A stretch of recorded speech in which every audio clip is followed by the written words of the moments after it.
Всем привет! Меня зовут Ольга Петрова. Я парикмахер. Я парикмахер-колорист, технолог. Что вам еще сказать? Я преподаватель. У меня своя онлайн-школа, своя студия. В общем-то, много-много чего в этой жизни мы уже добились, уже умеем.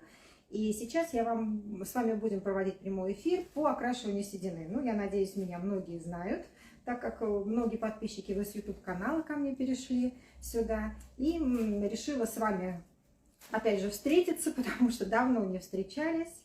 И будем сегодня с вами говорить о насущной проблеме седины.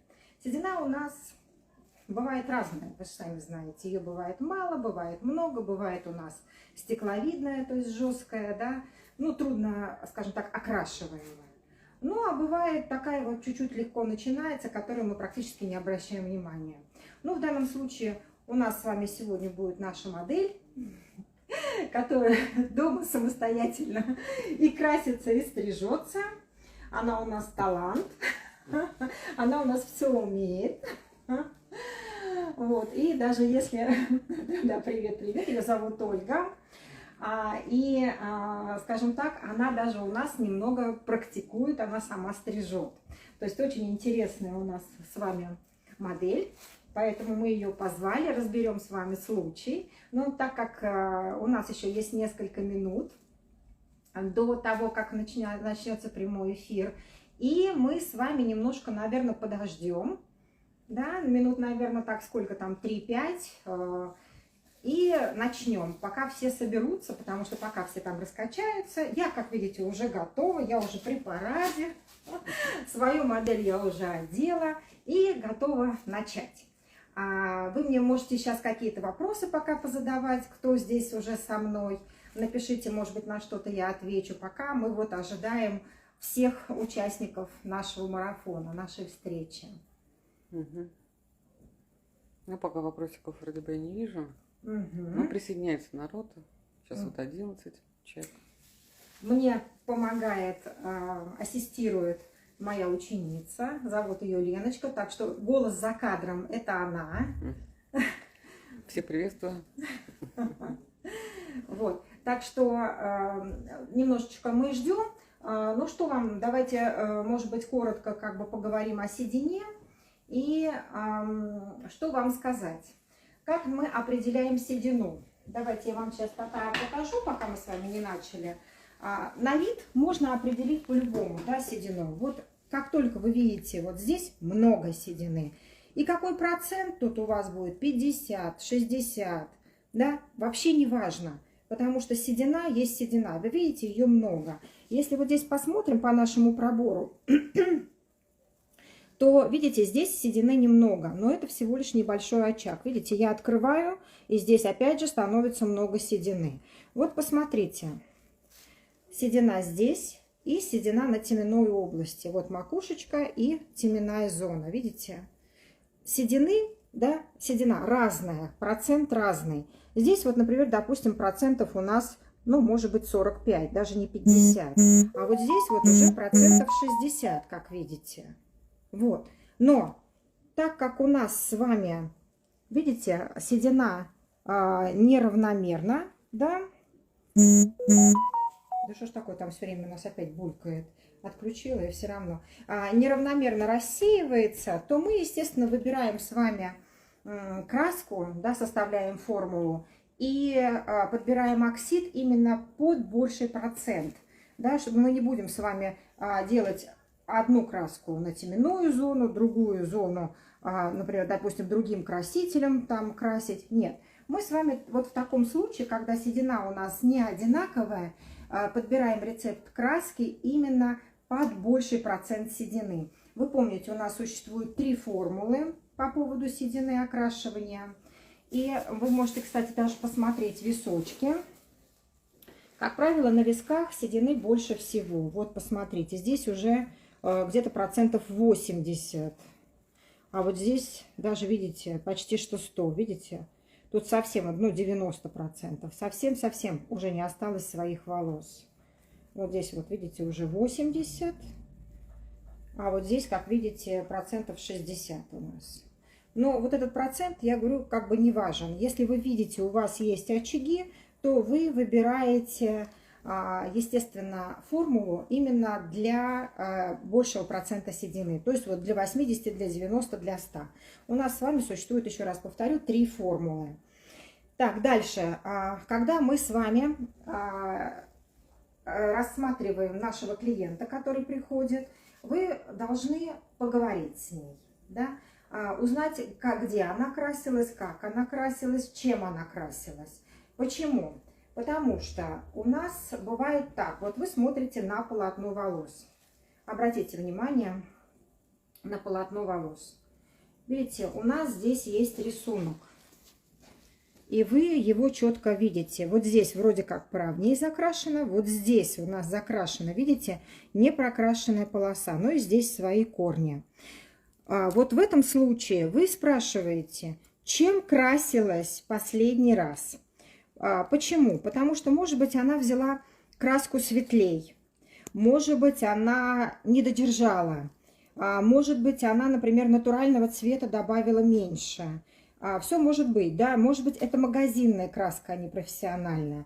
И вот такая вот, как бы такой непрокрас получиться может в любом случае. Поэтому, конечно же, вы все-таки выясняете, чем красилась она. Видите, вот здесь вот на затылке уже как бы поровнее краска ложится. Да, и то чуть-чуть блик легкий есть. Возможно, она окислитель взяла больше. То есть вариантов много, почему вот происходит вот этот непрокрас.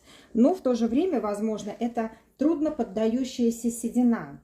И вот здесь каждый раз, когда мы видим вот этот рисунок, мы обязательно с клиентом должны выяснить, из-за чего вот это вот такой вот непрокрас.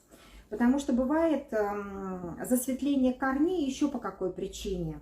Засветление корней бывает еще по причине высокой температуры тела. Когда высокая температура, тоже бывает засветление корней. Но как нам это понять? Никак. Это только в процессе окрашивания. То есть вот мы покрасили, на выходе уже, когда мы увидели результат, только тогда определились. И в этом случае тогда мы продумываем варианты. Но вот эти вот варианты мы с вами давайте поговорим, когда у нас будет сидеть в краске Ольга. А сейчас мы с вами будем составлять формулу, будем подбирать. Мы с вами определили, что здесь много седины. Если вы конкретно хотите знать, сколько процентов, ну, как бы я, например, считаю, что здесь уже процентов 60 у нас, потому что большая часть белая, меньшая часть у нас вот...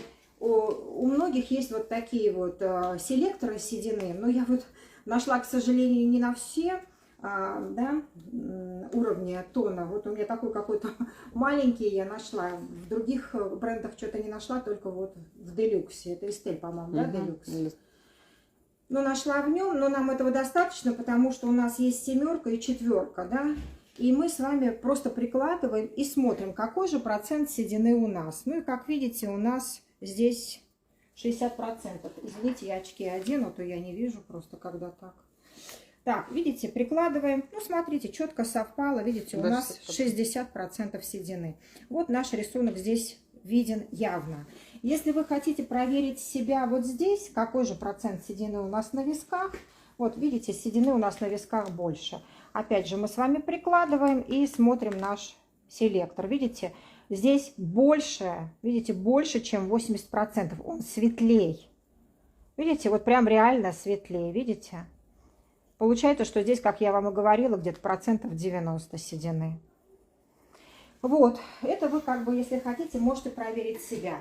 Но вот что касаемо сразу больше 40%, да, больше 50%, это уже не важно. Вы сразу же разводите краситель именно более плотный делаете, для того, чтобы все-таки седина у нас закрасилась. И опять же, вы обсуждаете, что вы хотите сделать, как вы хотите покрасить как бы клиента, потому что если, например, допустим, нам надо выровнять с вами полотно, то мы с вами выясняем, чем красилась она до, и как бы составляем ту же формулу. То есть она хочет остаться в своем цвете. Но если она хочет светлее, то это совершенно уже другая работа, да. Но, видите, вот у нее в данном случае, я вам говорила, вот это вот засветление, Возможно, она взяла краситель светлее, потому что хочет перейти в более светлый цвет. Здесь вы краской не перейдете сразу, то есть вам надо будет тогда работать с полотном. Поэтому, так как у нас с вами немного времени сегодня, у нас прямой эфир ограничен, дальше уже следующие будут люди, поэтому мы с вами будем просто выравнивать полотно. И так как у нас с вами, вы видите, вот этот не прокрас, значит, соответственно, мы будем считать с вами, что это ну, трудно поддающийся окрашиванию волос. И для этого мы с вами будем разводить пропорцию. Так, дальше, какой мы цвет с вами будем выбирать? Мы смотрим на нашу клиентку через, можете зеркало, можете посмотреть так. У нас вот здесь вот глазки с зеленью такие. Кожа, скажем так, кожа имеет немного такой с розовинкой оттенок и немного есть пигментных пятен, да. Поэтому, как вы понимаете, холодный цвет, он будет подчеркивать, и вот этот вот цвет кожи нам, конечно же, не подходит. Тем более глаза с зеленью. Поэтому обратите внимание на то, как выглядит ваша клиентка, и вы понимаете, что цвет ей больше нужен такой тепленький, тепленький цвет. И мы, наверное, подберем, ну, видите, вот здесь вот покрашено как бы больше натуральный, вы видите, здесь оттенка нет. Ну, мы для того, чтобы придать немного, скажем так, блеска, немного игры, ну, добавим какой-нибудь коричневый, такой коричнево-медный, да, какой-нибудь цвет, чтобы какая-нибудь у нас игра появилась. Но так как мы с вами будем пропорцию разводить для трудно поддающейся седины, конечно же, его будет мало, и это практически будет незаметно, но цель у нас с вами создать сейчас ровный, да, такое ровное полотно. Поэтому мы с вами теперь идем выбирать краситель.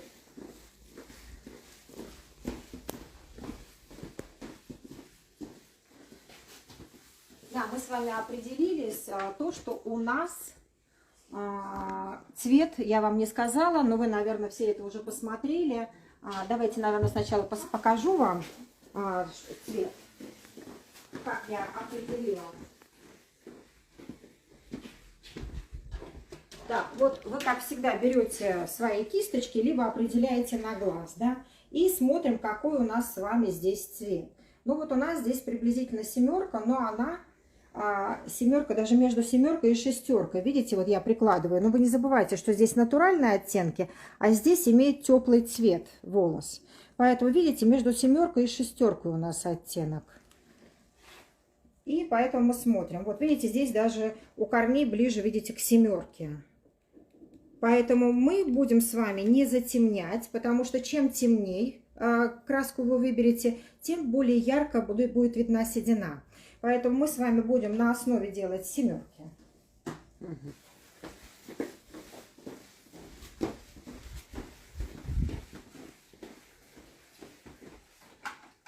У меня здесь хитрая система будет. Я вас сейчас научу, те, кто пользуется краской Goldwell, научу вас всех, как выдавливать краситель, чтобы было очень удобно. Меня тоже научили. Значит, у нас с вами семерка. И я сейчас буду вам рассказывать еще такие секреты по поводу плотности краски. Значит, я буду смешивать между собой. Так, простите, пожалуйста, какой-то глюк произошел. Все меня видят и слышат. Напишите, пожалуйста, потому что что-то произошло с телефоном, он переключился. Так как я не в своем аккаунте нахожусь сейчас, мой аккаунт по какой-то причине сдоминировал, и я, да, перешла в него. Напишите, пожалуйста, меня видно, слышно, на чем мы с вами остановились, на чем прервались.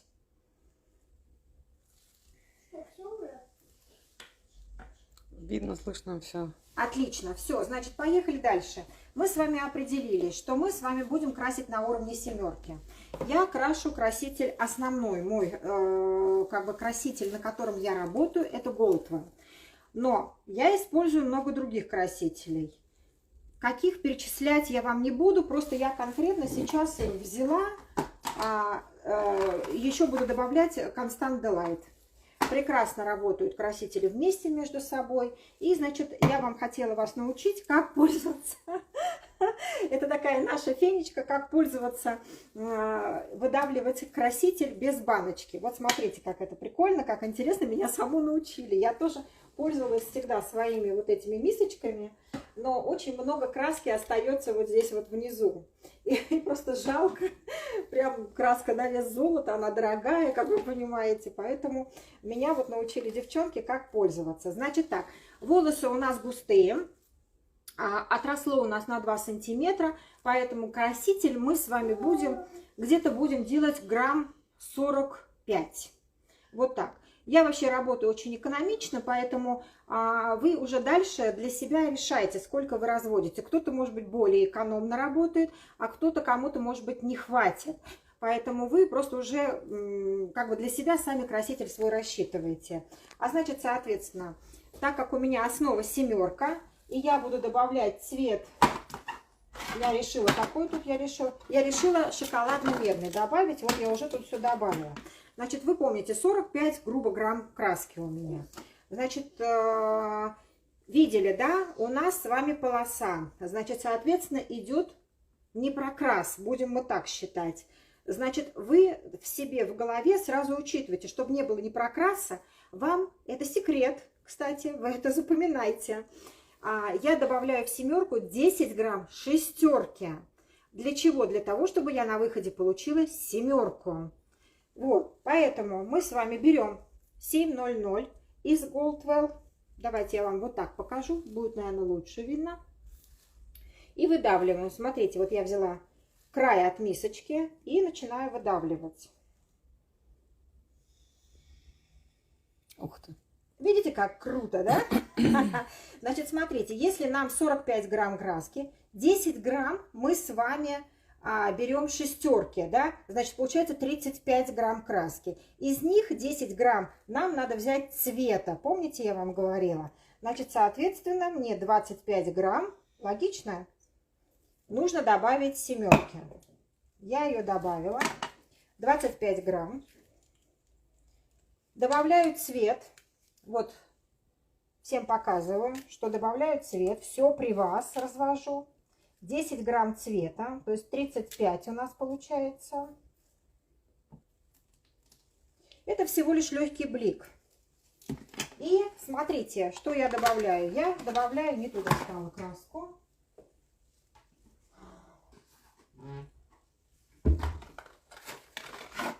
Добавляю 600. Опять же из Constant Delight. Почему я взяла 600 из Constant Delight? Почему я не взяла 6NN? Напишите мне опять из Goldwell. Скажите мне. Зависает, пишут. Ага. Давайте я не буду торопиться. Угу.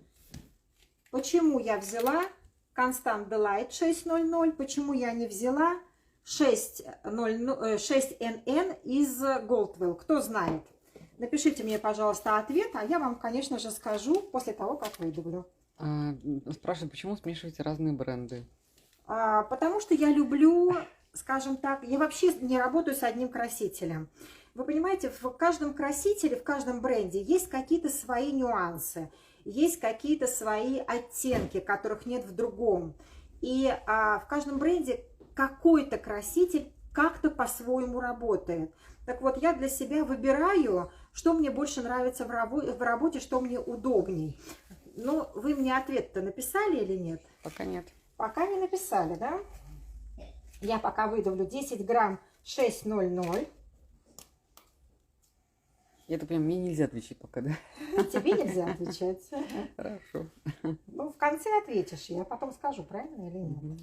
Так, 10 грамм 600 я выдавила. Теперь, опять же, те, кто был на моем тренинге, те, кто приобрел тренинг и прошел его, есть такие там? Ответьте мне, пожалуйста. Я говорю всем о том, чтобы мы сделали более, скажем так, плотный краситель. Нам нужно что сделать? Щетинную смесь. А как мы делаем щетинную смесь? Ну, говори, да. Увеличиваем красители, меньше добавляем оксида, соответственно. Меньше, пропорция правильно. 2. То есть меньше добавляем красителя. Поэтому оксида меньше добавляем. Оксида, совершенно верно. Прошу прощения, я уже, видите, разговорилась и уже говорю не то. Так, я, соответственно, для седины вспоминаем. сколько бы процент у меня не был, для седины у меня идет только 6% оксид. Если у меня мало седины, то, возможно, я возьму 4,5. 4, 3. Это все зависит от толщины еще, от структуры волоса. Потому что бывает волос тонкий, но седина бывает стеклянная, может и не прокраситься. Поэтому вы все это, конечно же, пробуете, экспериментируете. На чем? На ком? На своих клиентах. Очка, здесь как раз вот пишут люди, что вот 2,0 больше пигмента для седины. Ну, Так, а у меня 6 краска. НН, там тоже двуусиленный. Почему я взяла именно Constant Delight? Почему я взяла не Goldwell 6 НН? 6 НН это тоже усиленный пигмент. Угу. Так, значит, мы с вами оксида добавляем, а я уже не сделала, значит, на 10 меньше, 3, так, прибавьте мне 45 и 35. 70, 70. 80. 80. Я добавляю 35, то есть на 10 грамм меньше. То есть мне надо 80. Я забыла обнулить. Но вы обнуляете, чтобы вам потом математикой не заниматься. Я просто за разговором не обнулила. Так, на 10 грамм меньше я добавила. Но это еще не все. Мы с вами сейчас это все очень хорошо размешиваем. Вот сейчас, в данный момент, мы с вами делаем теплый оттенок, поэтому никаких микстонов я сюда не добавляю. Но если у нас с вами холодный цвет, ну, если вот сейчас у нас будет с вами время останется, мы с вами обсудим тогда. Немного поговорим тогда по поводу холодных цветов, потому что у многих на седине холодные цвета не получаются. И мы с вами тогда говорим, почему это все. Ну что, кто-нибудь там ответил мне про Goldwell и про Constant Delight? Ну хорошо, давайте я вам расскажу тогда секрет. Секрет в чем у нас?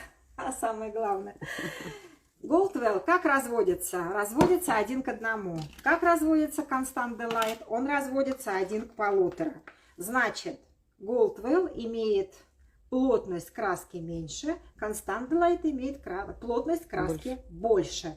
То есть добавив 6,00, и даже если я разведу 1 к 1, у меня краска будет иметь больше пигмента в себе. Понятно? А если я еще сделала щетинную смесь, она будет иметь еще больше пигмента. То есть за счет этого я как бы за пигмент, да, будет более насыщенный в красителе и лучше закрасит седину. Так, мы очень хорошо все это дело размешиваем. Но на этом еще не все. Значит, смотрите, я всегда крашу с лечением. Так, все, вот видите, у меня масса однородная получилась. Вот, все, теперь красивенько. И я крашу с лечением. Я всегда добавляю от Лаоны Лаб. У нас есть такая кератин и аминокислоты. Это не реклама, это я действительно просто с этим работаю. Сейчас я пока размешаю, значит, 10 грамм добавляется, 10% добавляется от общей массы. 10%, значит, мне нужно добавить 8 грамм. Значит, соответственно, мы высчитываем.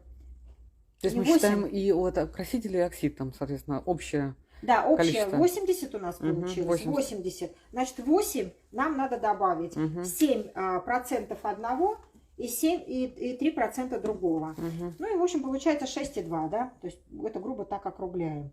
Значит, высчитываем и добавляем лечение. Но, смотрите, конечно же, это более дорого получается. Качество краски получается лучше. Поэтому, конечно же, вы сами понимать должны, кому можно это использовать, кому нет. Есть более недорогой вариант. Это вот, опять же, не реклама. Это у Constant Delight есть пенка. И я думаю, что у многих тоже есть в брендах пенка. Да. Вот вы можете добавлять где-то с апельсинку тогда уже в готовую смесь. Вот где-то с апельсинку, простите, с мандаринку. Апельсинка это много, с мандаринку. Можете добавить пеночки. И также у вас получится более мягкий краситель. Поэтому я как бы вот вам рекомендую всегда заботиться о волосах. Да, об этом думать. Но, значит, еще что? есть еще плюс. Вы когда добавляете мусс, например, допустим, вот этот, либо вот лечение, как я добавляю, что у нас с вами получается? Да, консистенция красителя, вот обратите внимание, становится более пластичная, более жидкая. И это что у нас? У нас улучшается сразу Проникаемость. нанесение. Мы легче наносим краситель. Сейчас у меня тут перчаток много. Сейчас я одену какие-нибудь. И нам легче сразу с вами наносить краску. Это получается экономия красителя. То есть вы можете тогда, например, допустим, меньше красителя взять, но добавить лечение, и у вас краска легче наносится на волосы, распределяется по волосам. Но имейте в виду, что вот это лечение, оно не тормозит процессу, оно совершенно не мешает процессу. Поэтому вы можете спокойно этим пользоваться, уже все проверено. Все, идем мы с вами теперь наносить краситель.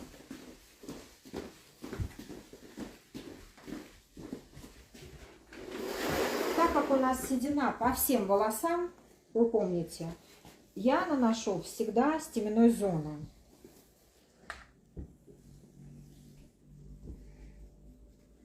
Наносим хорошо, густо. Почему? Кто знает, почему мы густо наносим краситель? Кто-нибудь мне ответит? Чтобы волос хорошо пропитался. Ну, чтобы хорошо пропитался, соответственно, это понятно. Когда мы густо наносим с вами, да, у нас седина, да, у нас это трудно закрашиваемо. Поэтому, если мы мало нанесем, мощности красителя просто не хватит. Поэтому вот что касается седины и что касается спецблонда, это вообще обязательно, просто обязательные условия. Вы должны очень хорошо, густо, тщательно наносить это все. Я взяла большую кисточку, чтобы нам с вами побыстрее это все покрасить. Сейчас. Ну, соответственно, начинаем с самых вот таких вот самых зон. седых, Да, зон. Угу.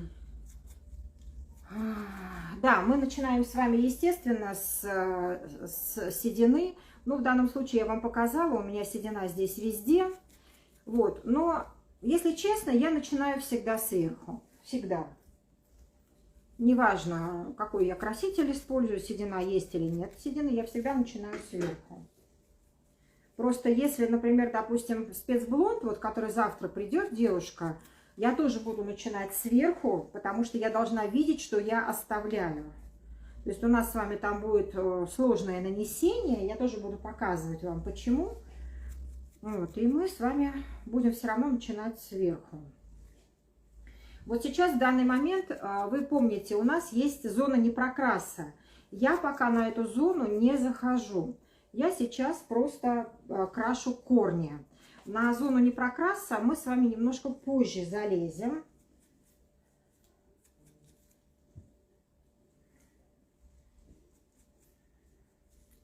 Вы можете, пока я крашу, потому что время идет, какие-то вопросы мне задавать. Если у вас уже какие-то возникли, я пока могу говорить. У меня рот свободен. Заняты только руки. Пока вопросиков нету. Прокрашиваю, видите, сразу краевую линию. За ушком не забывайте отодвигать вот так вот ушко. И прокрашиваем краевую линию на затылке. Затем мы переходим на противоположную сторону. И опять же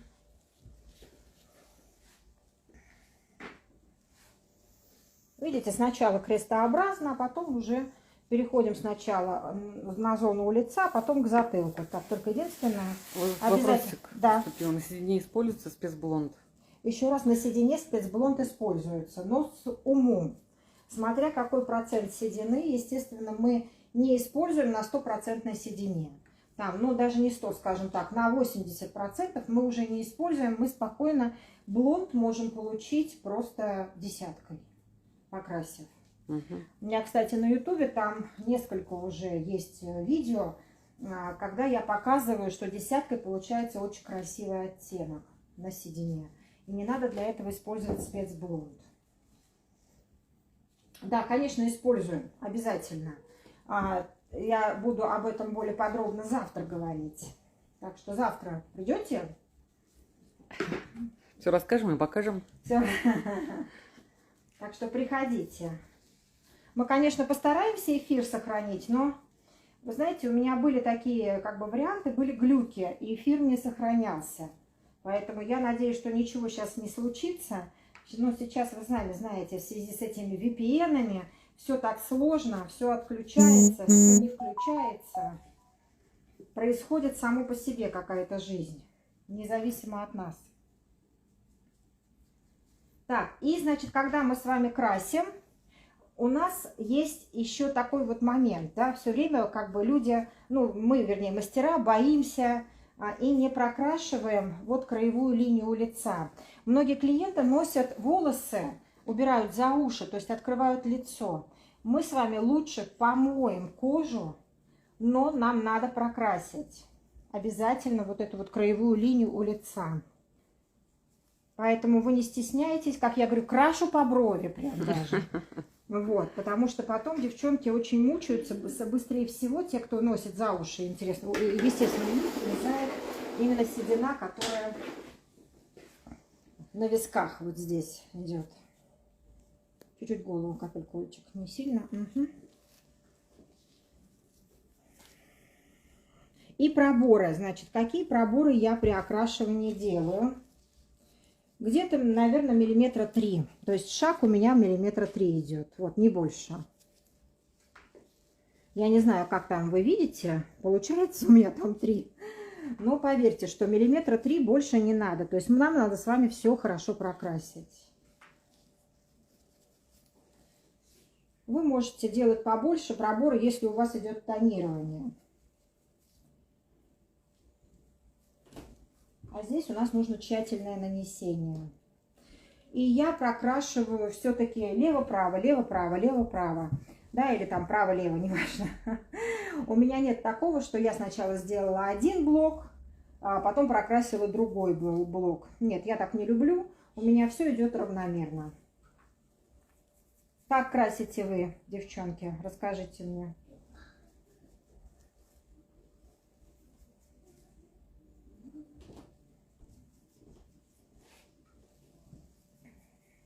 Все молчат? Хорошо, ладно. Как вы будете красить, тогда потом мне расскажете. Вот здесь вот сразу видно, что, видите, и на затылке тоже рисунок седины неравномерно идет. Вот интересно, конечно, особенность, да, вот то, что действительно седина в основном на макушке. Виски и макушки, в первую очередь. Нет, есть седина, которая на затылке в основном идет. Да? Есть, да, такие. Это все чисто индивидуально. Все-таки седина это у нас генетика больше. Вот этот именно рисунок седины. Угу. Потому что вы же знаете, что седина у нас может появляться по разным причинам, да?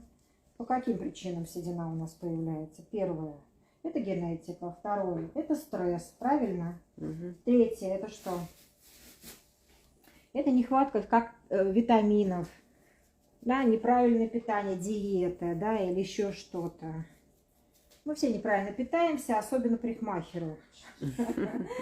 У нас у парикмахеров все время некогда поесть называется, потому что клиенты, и вроде как неудобно отойти. Вот мы все время мучаемся с нашими диетами. Не можем их никак соблюдать. Осталось мне немножко. И пойдем с вами на длину разводить. И я вам скажу про длину. Но мы еще все еще не заходим, да, на вот... Вот сейчас я еще не закончила, поэтому ждите, терпите, пожалуйста. Я еще пока до конца не дошла.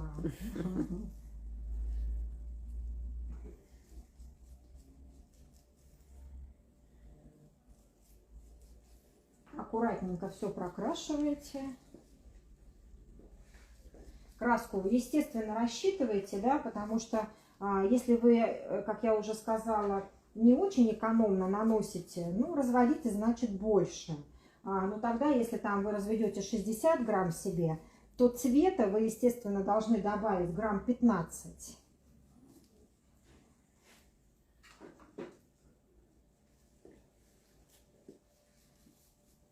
Потому что на 60, на 40 получается, сколько там, 45, 50, 40. На 50 граммах 10 грамм совсем будет не видно. И вот смотрите, теперь самое тогда основное. У нас сейчас, да, не прокрас, вы помните, был. Поэтому вот сейчас, когда я обязательно себя перепроверяю, вот, кстати, я вам тоже рекомендую делать двойное нанесение красителя одновременно. То есть вот я наношу, видите, и теперь я захожу уже на линию не прокраса. То есть я наношу второй раз краситель. Таким образом я проверяю себя, хорошо ли я все промазала, прокрасила. И заезжаю уже тогда на линию не прокраса своего. Всем видно хорошо? Видите, вот у меня линия не прокраса вот здесь. Вот видите, вот она точка. Я обязательно тогда ее здесь в данном случае прокрашиваю.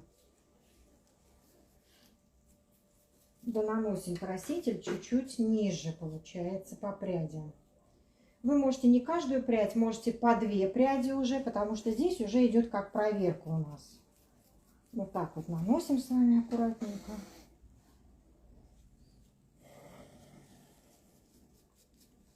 Заезжаем чуть-чуть, видите, уже выше.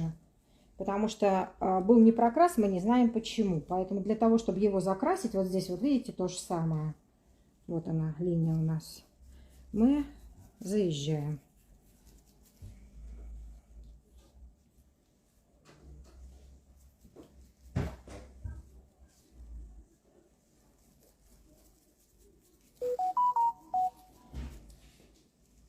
И, значит, когда мы с вами второй раз прокрашиваем, клиенту не очень приятно, когда волосы на лице. Ну, сами, наверное, когда-то были в роли клиента и знаете о том, что становится очень щекотно. Поэтому мы берем волосы и отчесываем их назад. Когда мы второй раз прокрашиваем, вот видите, четко видна моя линия, вот это не прокраса здесь. И, соответственно, мы еще раз добавляем краситель и наносим уже чуть выше, то есть на линию не прокраса. И таким вот образом мы откидываем волосы назад с лица, чтобы все-таки клиенту было более комфортно сидеть. Накидай все на лицо, и все, и пусть сидит. Спрячется, да? Да, спит. Но на самом деле, да, большинство людей засыпает на этой процедуре, на окрашивании, на стрижке. Кстати, мне очень много в комментариях в Ютубе пишете о том, что лица у клиентов недовольные. Девчонки, вы себя видели сразу после сна? Как вы выглядите? Поэтому тут такого нет, что клиенты недовольные. Понимаете, если все вот мои модели, которые приходят, это модели, которые со мной уже очень много лет. Оль, сколько мы с тобой знакомы? Уже, наверное, лет 30? Да, около того. Вот. Ну, времена меняются. Когда-то мы встречались часто, а теперь крайне редко. Ну, жизнь, она такая, полосатая. Вот. Ну, что я, к чему я это хотела сказать? По поводу ваших комментариев, да. Это очень смешно, как бы, слушать, да, читать. Ну, и, в общем, если честно, немножко неприятно, да, потому что на самом деле никто на себя не обращал внимания после сна. А когда человек засыпает в кресле, поверьте мне, расслабляются все мышцы на лице. И выглядит не каждый всегда довольный и счастливый. Почка, можно я вставлю свои 5 копеек? Мне кажется, вообще странно, когда люди, в принципе, смотрят на лица клиентов, а не на работу и на материал, который, в общем-то, дается. Вот это как-то вообще, честно говоря, странненько. Ну, каждый разный, да. Например, допустим, я считаю, что когда парикмахер смотрит, да, там, или начинающий, или который работающий, он не смотрит на лицо, конечно. Он смотрит уже на стрижку, на результат, да, на технику смотрит. На технику, да. А те, кто люди вообще в этой сфере, скажем так, далеки до этого, да, до всего, я думаю, они обращают внимание тогда именно на лица, что говорят, ой, ну у нее лицо-то недовольное, значит, стрижка-то ей не понравилась. Мне кажется, это действительно, наверное, не профессионалы, просто какие-то обыватели, которые случайно попали, зашли на эфир там или, да, наткнулись да, на видео. поэтому вы не обижаетесь, те, кто мне такие вещи пишет. Я просто на это не обращаю внимания уже давно, так как на Ютубе я не первый год. Кстати, вот моя кнопочка, посмотрите, как мы ее повесили красиво. Да, да. Видели? Кстати. Вон она. Так что все теперь заходят, и моя гордость. Так, значит, смотрите, мы сейчас с вами намазали и засекаем время. У нас с вами сейчас в данный момент без 20. Ну, по этим часам, по тем у меня другое время, будем считать по этим. Без там 20. лондонское. Немножко надо подправить. Значит, засекаем время без 20. Но вы помните, что у нас цвет здесь не очень ровный. И поэтому нам бы здесь освежить длину. Поэтому пойдемте посмотрим, что мы с вами будем делать. И плюс еще, что еще у нас здесь? У нас здесь есть непрокрасы, то есть есть какие-то блики, где-то темнее, где-то светлее. Но затемнять концы я бы не стала, потому что, смотрите, у нее была зона непрокраса. По какой причине у нее это появилось? Мы задаем себе вопрос, то есть нам надо логику включать. Возможно, что краситель светлее становится, то есть на ней именно. А почему? Может быть, у нее температура тела, да, выше. То я сейчас нанесу, у меня такой же может быть эффект засветления. Потому что я, например, Ольгу уже, я не знаю, сколько лет не красила. Она сама дома у нас красится. Вот, я не помню, как у нее, какая температура тела. Поэтому, чтобы не получился эффект затемнения на концах, нам надо с вами что сделать? Лен, ты знаешь, что надо сделать? Да, смульгировать. Это все само собой. Но у меня здесь есть непрокрас. Мне непрокрас эмульгация не поможет. Который мы сейчас... Длина, да, чтобы длина. Ну, тогда более слабо развести там на слабом процессе. То есть сделать тонирование и тонирование, нанести, да, на волосы для того, чтобы немножко выровнять цвет. Но так как я его не хочу, не боюсь затемнять, а вы знаете, что если мы возьмем, вот я, например, допустим, сейчас брала 7 и добавляла чуть 6 для корней. То есть на выходе, по моим подсчетам, должна быть 7. А концы у меня, вот если вы посмотрите, да, где-то 7, где-то 6, да, и я боюсь брать 7, да. Потому что она может затемнить. Почему у нее концы темнее, чем корни получились? Это волшебство. Как она там дома красилась, никто не знает. Она талант. Да. Поэтому мы с вами возьмем в данном случае не 7, а чуть-чуть светлее краситель. Для того, чтобы нам просто немножко, скажем так, создать блеск, да, немножко замаскировать вот этот непрокрас, но не затемнять. Пойдемте с вами подумаем, что мы будем наносить. Так, значит, если мы с вами брали натуральный цвет и немножко шоколада, мы с вами, кстати, можем здесь что сделать? Мы можем здесь безмячку взять, да? Либо мы можем взять аммиачку, потому что у нас не прокрас, но со слабым оксидом. Правильно? Правильно. Давайте так и сделаем. Например, мы возьмем с вами аммиачку, потому что, помните, не прокрас. И без аммиачка у многих брендов, вы тоже должны это спросить обязательно у своих технологов, она иногда уходит в затемнение после определенного времени выдержки. Поэтому перед тем, как выбирать какой-то краситель, вы об этом тоже должны подумать, что вы берете и для чего. Но я вам как бы скажу, что, естественно, безаммиачка, как мы ее называем, это полуперманентный краситель. Он гораздо легче, гораздо слабее и, соответственно, менее портит волосы. Правильно? Правильно. Поэтому, когда вы берете аммиачку и тонируете волосы аммиачкой, подумайте об этом. Вы пересушиваете волосы. Но в данном случае у меня идет исправление домашнего окрашивания. Поэтому я не безаммиачку беру, а беру аммиачку со слабым оксидом. Так, значит, я хочу взять аммиачку, но я беру аммиачку чуть-чуть светлее. Сейчас я возьму что-нибудь посветлее. Так, а у меня есть тоже здесь шоколад, тоже такой же смесью. Прекрасно. Значит, смотрите, мы с вами так как у нас уже большая часть накрашена, и время мы уже с вами засекли. Время у нас идет. Мы с вами будем делать 1 к 1. Например, допустим, давайте там сколько грамм, 10, например, допустим, мы с вами добавим семерки. Так. И грамм 10 мы добавим восьмерки. Ну, имеется в виду, опять же, это шоколадно-медный цвет у меня. И тот, и другой шоколадно-медный. Показываю вам, что не обманываю. Для того, чтобы у меня все-таки появился какой-то легкий оттенок по всей длине. Почему у нас с вами разный цвет? Почему мы здесь для седины не добавляем? Потому что волос у нас уже ранее окрашен. Правильно? Поэтому я думаю, что он просто подтонируется и будет уже посимпатичнее выглядеть. Значит, я взяла 20 грамм красителя. И я возьму просто безаммиачку, оксид. Опять же, у меня, видите, другой. У меня все здесь разное. Так, и, значит, мы обнуляем с вами весы, для того, чтобы лучше считать. И беру 40 грамм оксида. То есть 1 к 2 размешиваю. Мне нужно всего лишь освежить и немного придать блеска от цвета и немного выровнять полотно. Но я не хочу затемнять. Поэтому мы с вами разводим. Хорошо размешиваем.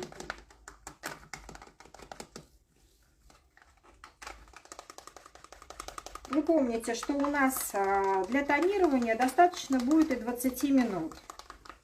В принципе, мы ждем 20 минут на корнях, и потом за 20 минут накладываем. Смотрите, все, конечно, можно так и сделать, да, то есть сначала там выждать какое-то время, потом наносить. Но скажите мне, пожалуйста, вы учитываете время нанесения? Кто-нибудь учитывает время того, что вы тоже наносите краситель, и на это тоже требуется время? Учитываете? Примерно плюс-минус. Да. Плюс-минус никто не учитывает, понятно. Так вот, смотрите, вы с вами пошли разводить краситель. Ну, где-то там на то у нас там минут 10 ушло. Мы с вами 10 минут будем наносить. Прошло уже сколько? 20. 20. И останется сколько? 20. Поэтому я не рекомендую вам высиживать. Нет, вы можете высиживать, если у вас есть полный день свободный. Если у вас свободного времени нет, у вас четко идет на окрашивание, на стрижку 2 часа. Вот попробуйте успеть все сделать с этим, с высиживанием. Поэтому я вам рекомендую. Вот я вот развела краситель. Кстати, давайте сейчас мы с вами лечебную пеночку сюда добавим. Вы просто увидите, как я это делаю. Сейчас вы посмотрите консистенцию красителя без пеночки. Видите, так как мы разводили 1 к 2, у нас такая достаточно мягкая, такая вот масса жиденькая получилась. Но она не сильно жидкая, видите, она не капает, прям не льется. Но достаточно такая пластичная, очень приятная такая вот масса. Я добавляю пеночку, где у меня. Обязательно не забудьте потрясти, это же пена. И добавляем, как я вам уже сказала, мандаринку. Вот смотрите, видите, я добавила мандаринку. И теперь мы все это дело перемешиваем. А больше можно добавлять? Вы знаете, больше не нужно добавлять. Можно, но не нужно. Потому что вы тогда меняете состав красителя. То есть мы с вами его тогда совсем уводим из щелочи. То есть вы не получите того эффекта. Вы будете замедлять уже процесс. Если вы будете добавлять все в норму, по норме, то у вас будет процесс не замедляться. Будет идти то, что надо. И вот сейчас у меня получилась именно пенообразная масса, скажем так. Вот не видно, наверное, ее, но вот на ощупь она стала пеночкой. То есть я сделала такой уже кремчик себе. Очень-очень такая вкусненькая масса. И мы теперь посмотрели на время. 20 минут у нас уже прошло или нет? Сейчас нет еще. У нас прошло 10 минут. Не 20, а 10 прошло. Я говорю, 10 минут прошло. 10? Да. Вот. А я о чем говорила? Смотрите. Пока туда-сюда, пока достали краски, пока там вы можете сразу все убрать. 10 минут у вас прошло. Все, теперь мы с вами берем и наносим нашу новую смесь на волосы. Сейчас, простите, я очки сниму, а то я их не вижу. Ой, вот возраст, да, скажите. Туда-сюда с этими очками. Главное, мне нравится, одевайте очки, чтобы не видеть. И все, и мы с вами наносим уже аккуратненько на длину. Мы с вами, помните, у нас была зона непрокраса. Мы, естественно, на нее заходим и перемешиваем краситель на этой зоне непрокраса. На корни мы с вами нашу новую смесь не наносим, потому что она более слабая. Нам что происходит, да, когда мы с вами наносим и перемешиваем вот зону непрокраса? Тормозится реакция там. Правильно, потому что я сейчас добавляю более легкий, более слабый краситель. У меня, соответственно, мощность красителя, который стоит на непрокрасе, правильно, уменьшается мощность. Поэтому, конечно, вы не сильно травмируете волос таким вот образом. Очка, все-таки, вот, допустим, ну это мой вопрос. Да. Может быть, вам этот вопрос будет интересен. Может быть, да. Как у меня, вот все-таки перманентный, да, краситель, и мы добавляем в него вот более, как вы сказали, для тонирования, да, или это он для более кислых, для перманентного, да? Красителя. Я не поняла вопрос, еще раз, Леночка, вот оксид, вот оксид мы сейчас добавили там, да, он для полуперманентного красителя. Так. Вот, а мы добавляем перманентный. То есть вот он получается как, он менее раскрывает краситель, или вот как здесь вот с химией? Ну, смотрите, как правило, он более кислый, поэтому, соответственно, я как бы понижаю щелочную реакцию в красителе. Да. Ну, то есть он не так раскрывает и не такой... Совершенно верно, да. Немножко реакция становится другой. То есть он глубже краситель не проходит, у него проникновение становится на более верхних слоях. А мне и не надо сейчас глубоко. То есть если бы мне надо было глубоко, я бы добавила там 3%. Ну да, мы же не хотим затемнить. Да, мне нужно поверхностное, мне нужно прибавить немного блеск, немного игры цвета, поэтому я вот делаю так. И пеночка тоже, она немножко все-таки у нас закисляет, то есть снимает щелочность, то есть агрессию. Прекрасно, прекрасно. Секреты. Секретики. Слушайте, записывайте. Все ведь взяли, надеюсь, себе записные листочки, да? Все записывайте, потому что... Нет, на самом деле, если у нас получится сохранить эфир, мы его, конечно же, выставим в YouTube. Там вы можете в свободном доступе его смотреть.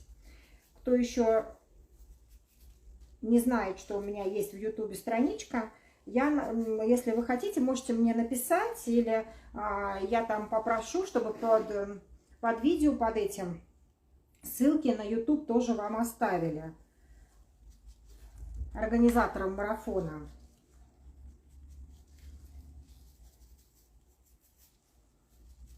Кстати, все ссылки на обучение, так как обучение находится на площадке, на платформе GitKurs, также все будут в описании. Так что вы можете переходить.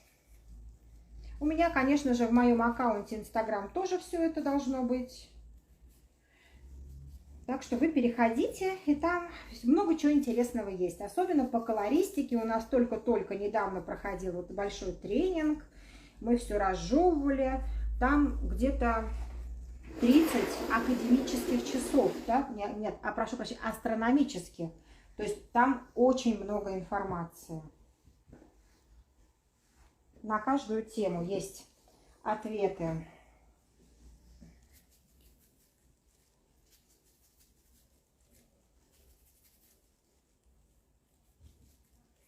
Вы можете пока какие-то вопросы еще задавать мне.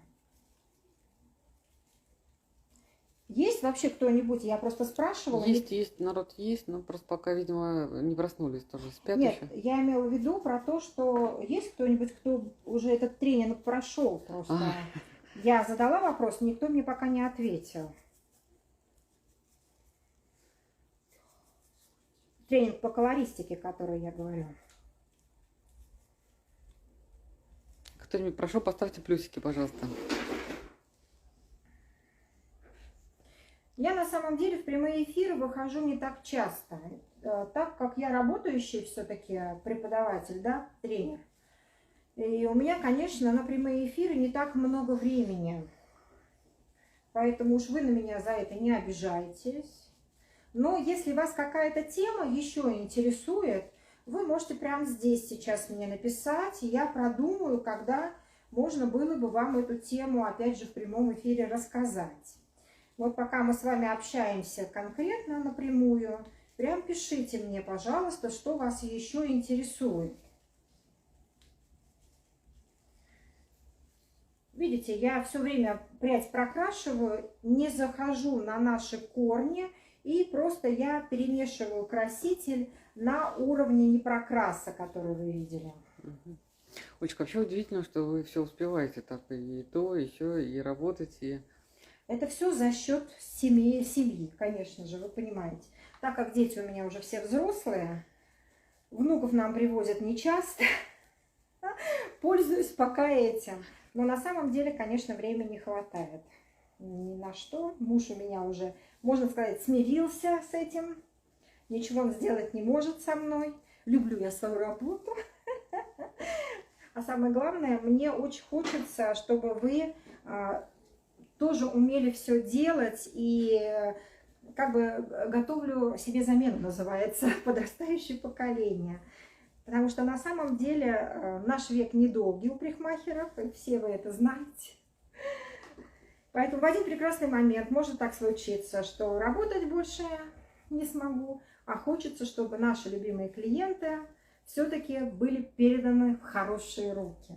Поэтому стараюсь изо всех сил и готовлю вас всех для продолжения своего. Ну, можно будет преподавать же, да, если уж совсем прям там... Это, да все зависит, конечно, от того, насколько здоровье подведет. Да. Потому что сами, наверное, знаете, кто уже работает парикмахерами, что болит у нас. Спина. У нас спина, руки, а теперь еще и судороги в ногах из-за того, что много стоишь. В общем, профессия не из легких. Кто у нас только-только думает об этом, подумайте хорошенько. Но на самом деле... Все профессии сложны, у всех есть проблемы, и у сидячих тоже профессий. Вот, поэтому не могу сказать, что легче, что нет. Наша профессия, она творческая профессия.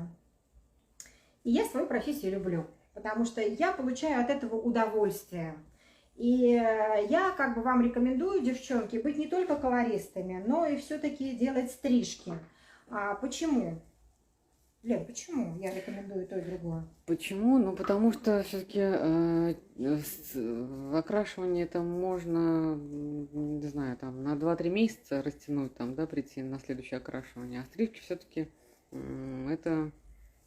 Нет, здесь зависит от длины. Если, например, допустим, у девчонки длинные волосы, она сделала сложную технику, то она и придет у тебя через 3 месяца, там, например, самое раннее. Нет, не поэтому, девчат. Может быть, кстати, у нас там мальчики есть? А то я девчат по привычке, потому что больше все-таки женщин присутствует всегда. Но суть-то не в этом. Смотрите, что такое мастер, да? Мастер это все-таки такое очень емкое, объемное, да, такое звание. Мастер должен уметь все. Мастер должен уметь стричь, должен уметь стричь детей, мужчин, женщин, всех должен уметь стричь. Собак, кошек. Не-не-не, не путайте. Хотя мне моя сводная сестра говорила: Оль, бросай ты свое это дело и занимайся животными, стриги животных. Это более прибыльно. Вы знаете, я все-таки людей люблю больше, чем животных. Уж простите меня, те, кто любит животных, например, Лена. Да, у нее там не знаю сколько этих животных живет. Но простите меня, пожалуйста, любители животных, я все-таки больше люблю людей. Так вот, потому что, понимаете, это неотъемлемая часть стрижки. Вот к вам пришла покраситься клиентка. Вот обратите внимание, я вот сейчас вам не рассказываю, но я автоматически в обратную сторону иду. То есть я еще раз прокрашиваю волосы. То есть я делаю проверку и за счет этого откидываю волосы назад с лица, чтобы у меня волосы не висели. Видите, я просто за разговором вам забыла об этом как бы напомнить. Да? Вот, ну, вы, наверное, обратили внимание, что я прокрашиваю волосы все теперь назад. Ну, вот нанесение заняло 5 минут, кстати. Что? Нанесение заняло 5 минут. Ну, прекрасно. 15 минут, и, значит, оставшееся время мы высиживаем краситель. А вы помните, что у нас это все-таки аммиачный краситель, да? Так что время выдержки его 30 минут, да? Ну, мы можем и 20 высидеть, поэтому сколько там осталось, столько досиживаем время. Так как это все-таки контролируемый процесс, в затемнение он не уйдет у нас.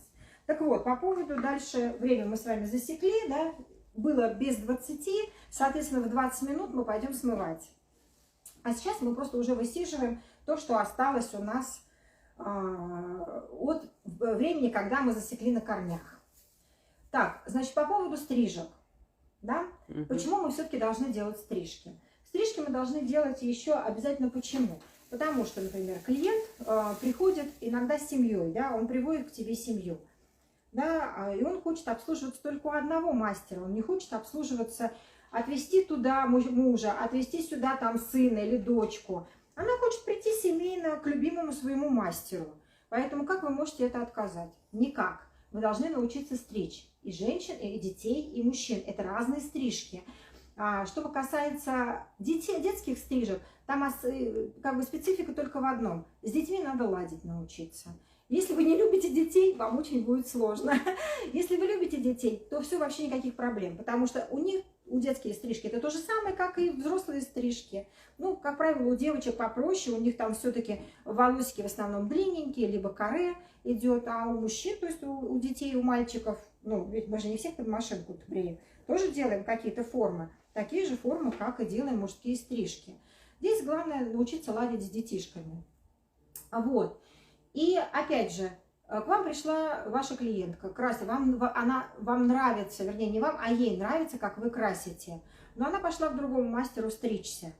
Тут другой мастер сделал ей стрижку, и по ходу ей понравилось. А этот мастер еще и красит. Так почему бы ей не сделать все одного мастера? Зачем ей тратить время ходить в парикмахерскую 2 раза? И получается в итоге вы что сделали? Вы потеряли клиента. Понимаете? И такое бывает. Поэтому вы должны иметь полный комплекс в своих услугах. Помимо этого, еще что? Когда вы на начале карьеры, вы еще не знаете точно, что вы хотите. Например, допустим, что вам больше нравится? Например, стрижки, краски, либо вечерние прически, визаж. Вы должны уметь и это, потому что... Знаете, как вот бывает? К вам приходит семья, там дети.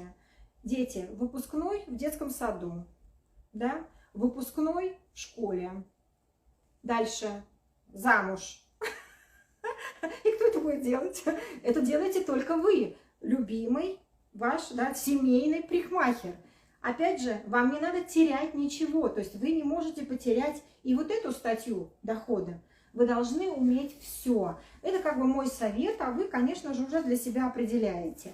А потом, когда вы почувствуете, на что у вас больше клиентская база, на что там, на стрижки, на окрашивание, либо там на визаж, тут вы тогда уже делаете для себя выбор.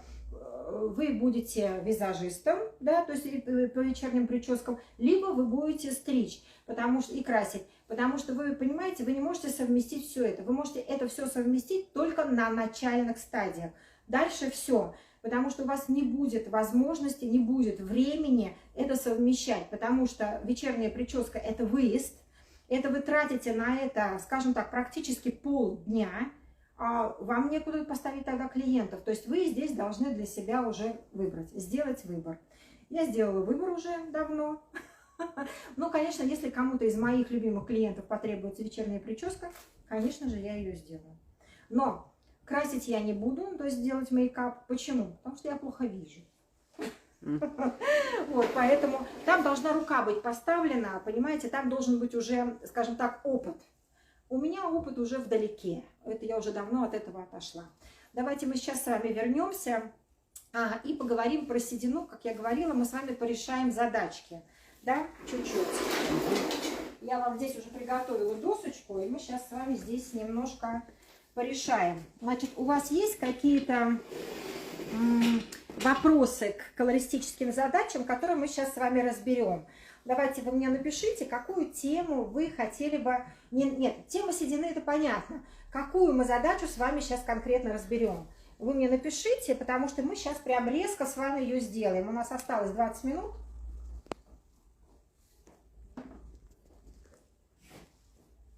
Лен, может быть, у тебя какой-то будет вопрос по поводу... По поводу седины. По поводу, да, колористики. И мы с вами сейчас это быстренько порешаем.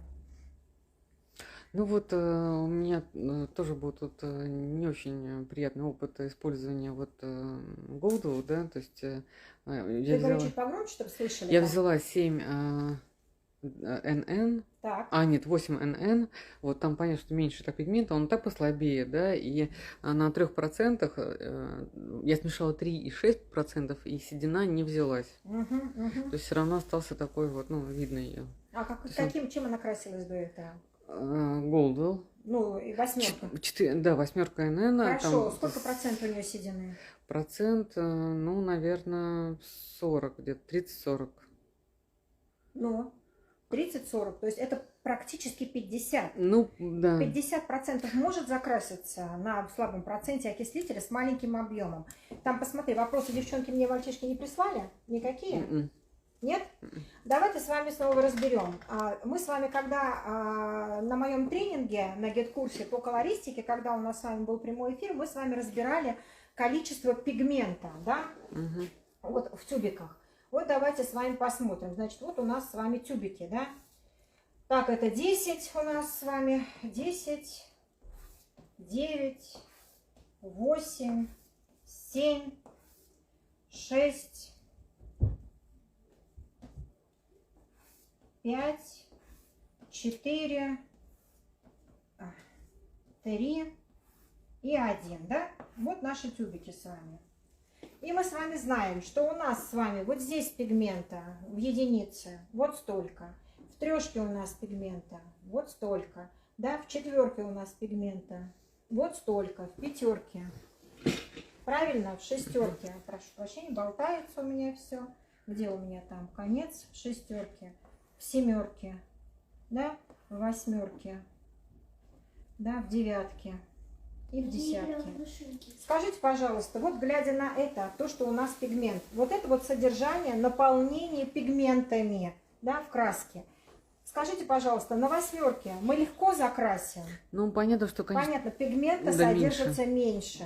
Понимаете? То есть вот натурального пигмента все равно на этом фоне содержится меньше, потому что цвет более светлый, более прозрачный. Естественно, здесь плотность какая и здесь какая. Поэтому для решения задачи, как правило, если нам надо покрасить восьмерку в восьмерку. Сейчас я это убираю. Вы все это поняли, да?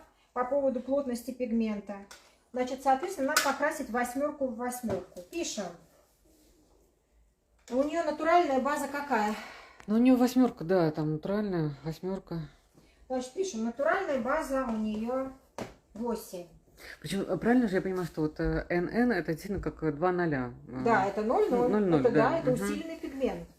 Но я же вам говорила, мы с вами, когда красители берем, когда бренд берем, мы с вами все время говорим плотность красителя. Вы слышали эти волшебные слова. Плотность красителя у нас именно от чего зависит?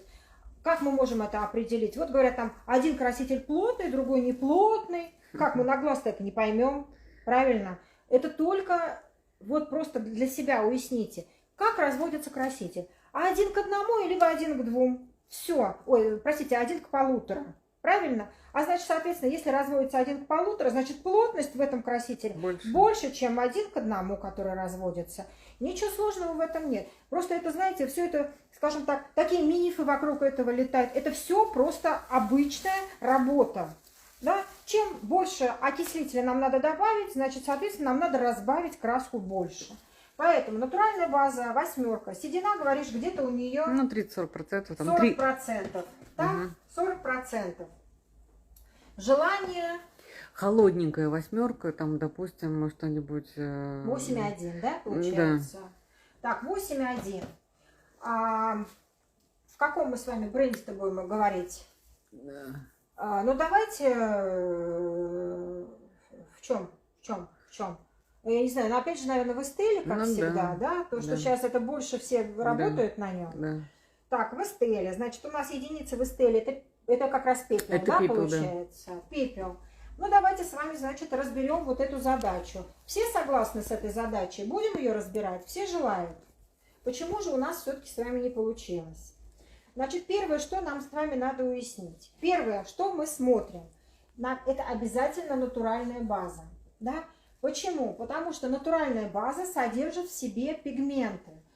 Разбираем. Первое, что мы должны с вами выяснить. Натуральная база восьмерка. Какой имеет свой УГТ, пигмент на своем уровне? Какой имеет? Желтенький. Ну, с оранжевеньким. Вот именно. Смотрите, сейчас новая колористика, и многие говорят, что восьмерка имеет желтый. Я еще старый закалки мастер. У нас, и вы видите, когда вы работаете, если только добавляете желтые, да, микстона, короче, получается, нейтрализаторы, вы все равно получаете грязноватый цвет. Да? А это почему? Потому что восьмерка имеет все-таки в себе желто-медный пигмент. Правильно? Значит, мы выясняем, что у нас на уровне УГТ у восьмерки это желто-медный. А у них пятерка, получается, желтая или тройка? Тройка, по-моему, да? Желтая тройка, да. Медь 4. 34. Вот УГТ у них 34 на уровне восьмерки, правильно? Вот это вы должны для себя четко понимать, что когда мы берем краситель, у нас вот это никуда не исчезает. И нам с этим тоже надо работать. Ну, правильно, тоже девушка отвечает, медно-золотистый. Отлично, вы умнички у меня, просто звезды. Так, дальше. Это первое условие, которое мы с вами должны знать. И это, не забывайте, основное. Потому что нам с вами надо, когда мы хотим получить желаемый холодный, надо учитывать нейтрализацию. И еще плюс что? Усилить пигмент. Дальше, второе условие у нас. Это 40% седины. Формула для седины для 40%, скажите мне. Значит, берем 8,2,0, берем 1 к 1 с 6%. Вот, значит, 8,2,0 и берем 1 к 1 с 6%. То есть 8,2,0 и 8,1 мы берем пополам. Да? Угу. Это на самом деле как бы классическая формула. Да, у нас с вами от 30 до 50% смешивается 1 к 1. Но мы с вами смотрим полотно. И если вы видите по полотну непрокрас и блики, значит что? Седина у нас все-таки трудно поддающаяся, да, более стекловидная седина. И мы с вами переходим в формулу, которая от 50 до 100. А какая это формула? Соответственно, больше 2 нуля, то есть... Сколько больше? 2 к 1. 0,0. Сколько? 2 части. 2 части, да? И 8,1 одна часть. Ну, мы с вами, чтобы как бы это все сосчитать, берем тогда 30, да, чтобы легче нам было, да? И плюс получается 8,1. 15, да? Плюс 6%. По логике как бы все верно, да? Но здесь же существует но. Логика это не наш конек. Существует но. Какое но? Что содержится у нас в единице? Давайте вспоминать. Пепел. А пепел это что? Это синенький, зелененький. Вот конкретно здесь зелененький, ты знаешь об этом. Потому что у некоторых пепел это синий-фиолетовый. Конкретно вам надо знать, что содержится в вашем красителе, да? Ну, говорим пепел, там больше все-таки тогда будет у нас синего. Давайте его как бы рассмотрим, да? Больше синего. Вот мы с вами, во-первых, взяли 8,00, да? И какую-то маленькую часть 8,1. В итоге получается, что у нас натурального цвета больше. И уже пепел никак не получается. Почему? Потому что когда мы добавляем всего лишь 15 грамм 8,1, у нас он растворяется, да, его не видно вот в этом цвете. Вот девушка пишет, Иришка, плюс нейтрализация. А какая нейтрализация? Нейтрализация, правильно. Правильно. Плюс нейтрализация, плюс еще усиление цвета. Ириска. Ириска. Привет, Ириска. Вот. Значит, давайте снова вернемся. Значит, 8,00 у нас с вами растворяется 8,1. То есть у нас его практически, получается, нет. Основной цвет у нас все-таки 8,00, то есть натуральный цвет.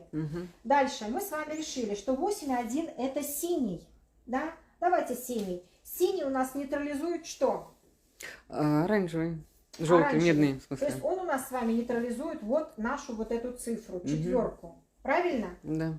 Так как мы помним с вами, что в красках, да, когда мы говорим про цифры, у нас также идет соотношение цветового нюанса, то есть 2 к 1. Поэтому 1 у нас, в общем-то, нейтрализует 4.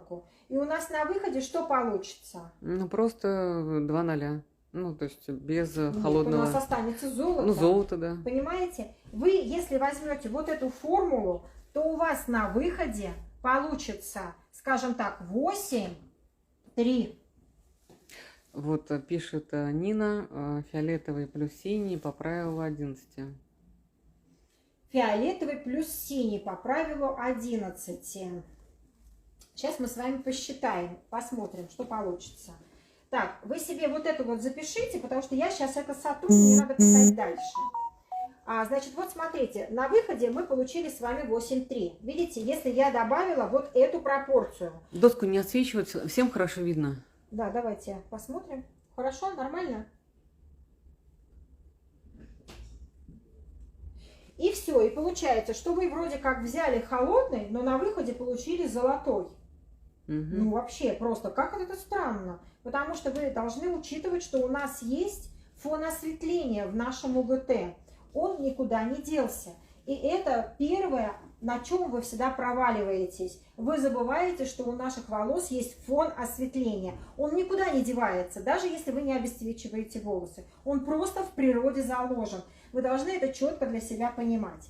Поэтому я сейчас вот эту верхнюю сотру, чтобы вы пока еще нижнюю видели.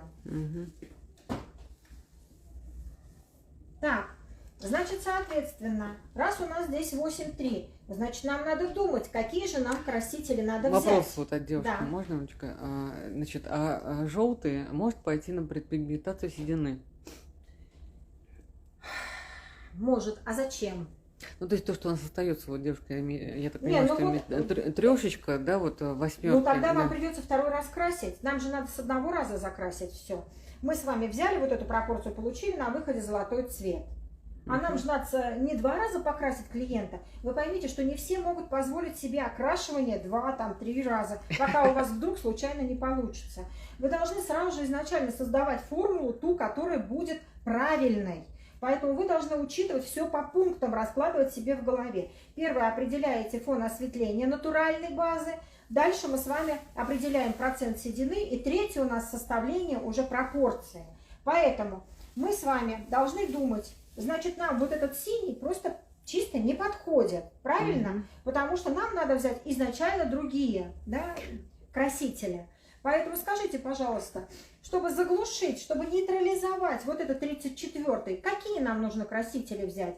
Мы можем красителями с вами работать? Смотрите, когда мы работаем, конечно, когда мы работаем с вами с красителями, вы все-таки больше стараетесь пользоваться красителями. Там сбалансированный цвет. Понимаете? Поэтому если у вас в вашей палитре есть нужные красители, берите их. Если нет, то вы тогда добавляете микстона. Вы поймите, что микстона, они нейтрализуют, но это не стойкие вещи. Это не стойкие красители. Это вот сегодня 2 раза помыли, завтра все ушло. Поэтому постарайтесь работать красителями. И тогда плюс еще, например, на нейтрализацию. И плюс уже усиливать пигмент тогда уже микстонами. Какие у нас с вами красители нам с вами сразу нейтрализуют наш 34-й? Ну, 8,61, допустим. Это у нас фиолетово-пепельный, да? Да. Значит, соответственно, давайте думать. Это значит у нас Сейчас с вами, вот, вот это у нас с вами под вопросом, правильно? То есть вот это наша с вами, она не верна формула, правильно? Поэтому второе у меня переехало сюда. Давайте новый вариант рассмотрим. Вот Лена нам говорит 8,61. Так, на восьмерку не похоже. 8,61. Правильно? Тут есть, прочитать мне? Да. Значит, пишут 7,12 или 8,12. Так, сейчас. Ну, если мы у нас с вами работаем на уровне восьмерки, то 7,12 нам к чему? Ну, Хотя это- мы можем 5 грамм добавить еще 7,12. Почему? Потому что если у нас блики остаются не прокрас, то мы можем, помните, как я сегодня добавила, немножко Да, темнее Плюс синий и цвет. фиолетовый на усиление.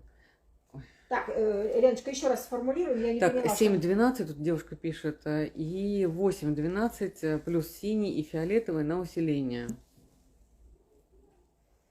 Плюс синий и фиолетовый на усиление. А почему 7-12? 7-12 это какой там получается? 2 Ну, это это у них пепел, зеленый? да, двойка зеленый. Ага. Значит, объясню почему. Потому что 12 это прекрасный цвет. Его тоже можно добавить для более холодного эффекта. Объясню почему. Ну так, по-моему, в Эстеле нет таких 12 двойки. Я, если честно, Эстель не пользуюсь. Мы с вами говорим просто на языке Эстель, в данном случае, чтобы понимали просто все. Смотрите, что такое 12 у нас, да? Вот например, допустим, 8-12. Я просто сейчас разложу это сотру. 8-12. У нас с вами вот это получается синий, да? А вот это получается зеленый. Так вот, смотрите, у нас, когда берем мы 34, вот 8-12, нам же надо похолоднее сделать. И еще 8-12, еще там что-то. 7-12. Ну, 7-12, 8-12, там, неважно. А, смотрите, у нас или. вот эта медь, медь, она из чего состоит? Красный плюс желтый, правильно? Правильно? Да. Вот, и в итоге получается, что когда мы берем, то мы обязательно, имею в виду, берем, когда вот это 8-12 накладываем на базу 34-ю, которая у нас с вами зеленый нейтрализует красный, правильно? Но вы не забывайте, что синий может среагировать с желтым. И получится зеленый. Может получиться зеленый. Поэтому мы всегда сюда, если вы используете эти цвета, то добавляем какой? Фиолетовый, да? Обязательно немного добавляем фиолетового. Понимаете? То есть мы можем 8,61 взять, добавить 8,12. Правильно? Можем? У нас за счет этого фиолетового, видите, здесь как раз он и нейтрализует желтый. Понятно? И мы можем тогда с вами для более холодного цвета вот эту формулу составить. Потому что в меди у нас содержится и красный, и желтый. И вот чтобы сделать действительно полную нейтрализацию, зеленый цвет это прекрасно. То есть я совершенно не против зеленого цвета. Я очень люблю и использую на самом деле микстана с зеленым цветом. Так, я сейчас вот это вот вытру, потому что оно мне сейчас в данный момент не нужно. Мы с вами уже разобрали, почему я беру 12, потому что здесь у меня в меди содержится красный, да? И обязательно все равно, у меня седина не закрашивается, я беру 8,00, правильно? Но, опять же, вы должны понимать, что здесь-то у меня 30 грамм все равно идет, правильно? А здесь у меня идет 15, поэтому мне надо чего-то добавить. Сколько вот здесь мне добавить? Ну, я бы добавила поровну. 7 и 7, например. 7, например, допустим, 8 и 7, да, 15 у нас получается. Правильно? Но этими красителями вы что сделаете? Нейтрализуем. Вы только сделаете нейтрализацию, потому что у нас их мало. Мы с вами только нейтрализуем 34-й. А значит, соответственно... Нам еще нужен холод. Нам надо прибавить микстона. Микстона. Какие микстона нам надо прибавить? Пепел обязательно. Так, микстон 1. Плюс. И фиолет.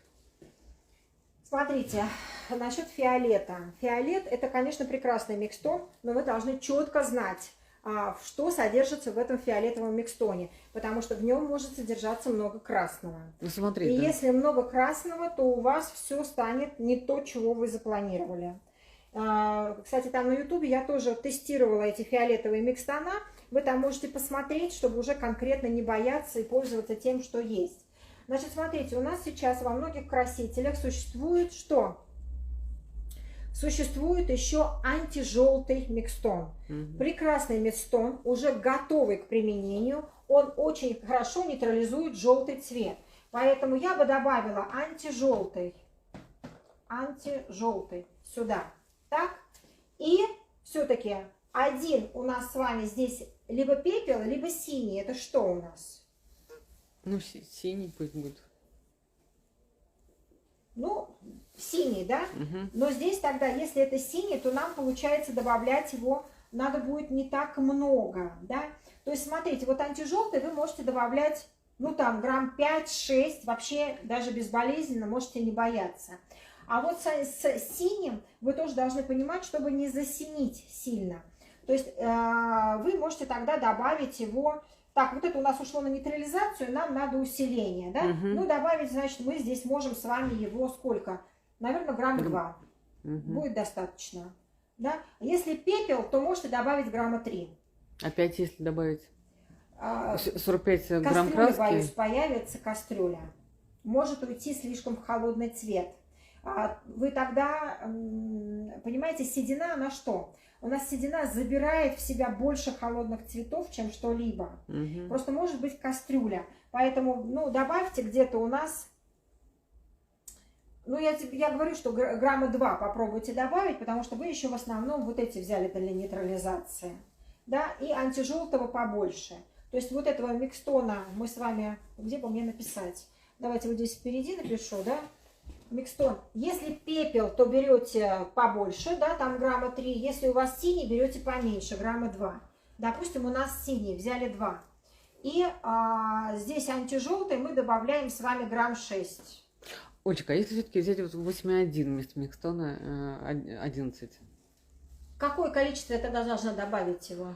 Ну, допустим, если у нас там получается, в принципе, 40 грамм краски, то, ну, может быть, еще 10. Не получится. Разбавляешь тогда натуральный цвет. Угу. Если вы берете красителя больше, вы понимаете, вы разбавляете натуральный цвет. Вы не закрасите седину вообще тогда никак. Потому что только у нас вот этот вот пигмент закрашивает седину. Больше ничего. Но на этом еще не все. Угу. Мы с вами составили формулу. Вот она у нас, наша формула. Всем она понятна, из чего я вывела ее, эту формулу. Я сейчас вот здесь уже сотру. Тут вот еще пишет Снежана, на 2 УГТ ниже с двойным пеплом. Вы тогда 8 не получите. Вы можете добавить сюда, например, допустим, 8, не 8, 12, например, а 7, 12 вы можете здесь добавить. Но тогда вы здесь должны добавить 5 грамм будете, а вот здесь у нас с вами тогда 10 будет. Потому что здесь у нас с вами 10, а здесь 5. Здесь пигмент более насыщенный, он темней. Нам надо с вами сохранить 8, она не хочет темней, понимаете? Поэтому вы тогда добавить должны где-то 5, вот он тогда будет более насыщенный и больше даст вам холодного. Потому что здесь пигмента содержится больше. Помните, тюбики с краской я вам рисовала. Поэтому можете вот так сыграть. У нас, значит, соответственно, дальше плюс 6% оксид. Это обязательные условия. Вы понимаете, что седина 40%. Помните, еще которая не закрашивается трудно с бликами. Вы это посмотрели по полотну. Поэтому обязательно еще... Значит, мы берем оксид усиленный. Сколько грамм нам надо добавить оксида? Опять же, вы видите, седина не прокрашивается. Значит, нам надо сразу что сделать? Щетинную смесь. Щетинную смесь, значит, оксида мы добавляем меньше, чем красителя. Сколько грамм мы добавляем? У нас 45 грамм краски, значит, сколько берем? 45. А если щетинную смесь? Щетинную смесь, то, соответственно, ну, берем 30. Берем 30-35 грамм. 30, Правильно? 30, 30-35 грамм. Потому что мы можем еще с вами на чем сыграть? Мы можем с вами взять, ну, если вы работаете на разных брендах, так как и я, вы можете взять 15 грамм обычного красителя, который разводится 1 к 1, и 15 грамм более плотного красителя. Вот как я вам сегодня показала. Либо 10 грамм более плотного красителя, этого тогда 20. Тем самым вы опять же усиливаете пигмент. Понимаете? То есть плотность красителя у вас появляется больше, сильнее, а значит, соответственно, прокрас более реален. Да? И, соответственно, мы с вами где-то 30-35 грамм добавляем нашего с вами оксида. Тут вот девушки тоже так, я просто отвлеклась, как раз читала это. Вот так. Тут, да, так и пишут, что 30, 35, 40, ну, правда, тут есть 1 к 1, оксида меньше, чем красителя. Правильно, молодцы. Девчонки, я вас вообще обожаю. Вы у меня супер, все знаете. И это главное, чтобы у вас автоматически вот эта логика вся выходила. Да, то есть, понимаете, вот главное, что вы должны составить себе план, алгоритм вот этот вот разработки вот этой задачи. Потому что вот эту задачу я же взяла не из балды, как вы понимаете, а вот реально поступил запрос, да, пришла такая клиентка с таким вот условием. И мы с вами теперь в итоге вывели формулу, как нам закрасить седину. Видите? Хорошо, а если вот не антижелтого нет, да, допустим... Если антижелтого нет, вы можете, например, допустим, тогда капнуть фиолетовый. Но фиолетовый вы должны капнуть немножко. Почему? Если он у вас больше синий, чем фиолетовый, вы помните, не красный. Потому что если вы сомневаетесь, есть ли у вас там красный в вашем микстоне, в этом фиолетовом, либо нет, вы тогда, понимаете, должны еще тогда капнуть на всякий случай зеленого. Чтобы не получилось зеленое, капнуть еще на всякий случай. Поэтому, если у нас антижелтого нет, мы с вами капаем микстон синий, да, дальше мы капаем с вами микстон фиолетовый, капаем с вами микстон зелененький немножко. Вот синий плюс зеленый плюс фиолетовый. Отлично, отлично, 5 всем. Так, значит, я надеюсь, что у нас время уже с вами прошло, да? Да. И мы теперь с вами идем мыть, потому что дальше у нас с вами работа продолжается. И вы помните о том, что мы еще с вами... Домашняя стрижка, помните? Кстати, все хотят стрижку посмотреть, а то, может, сегодня вообще ее не показывать. И мне меньше работы будет. Так, пошли мыть.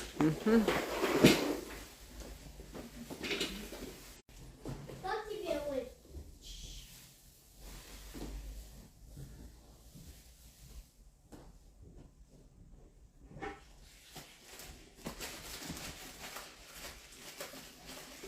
Где? Иду.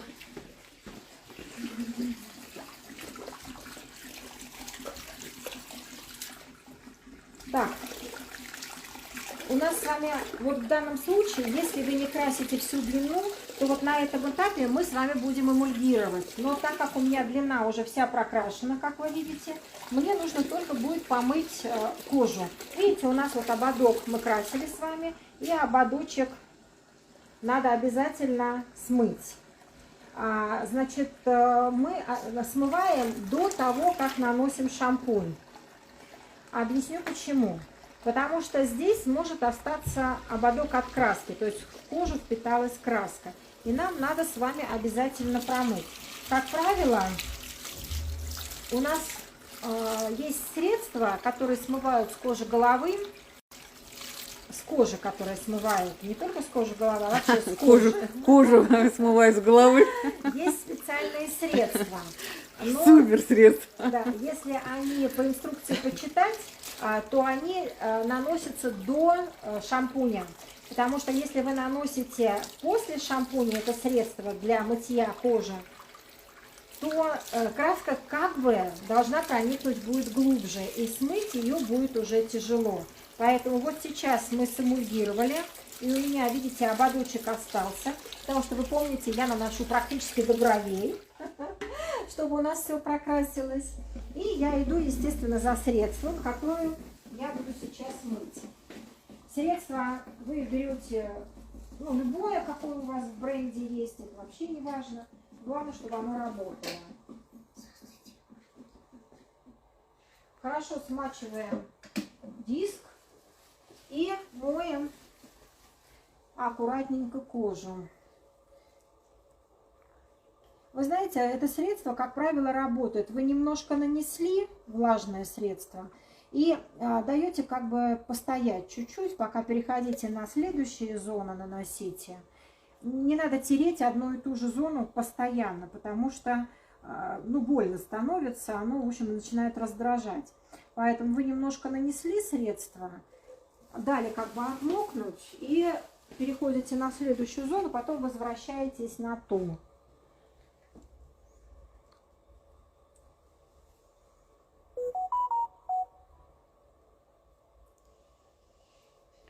Вот у нас смывается хорошо. Просто какие-то бренды смывают лучше, какие-то бренды хуже.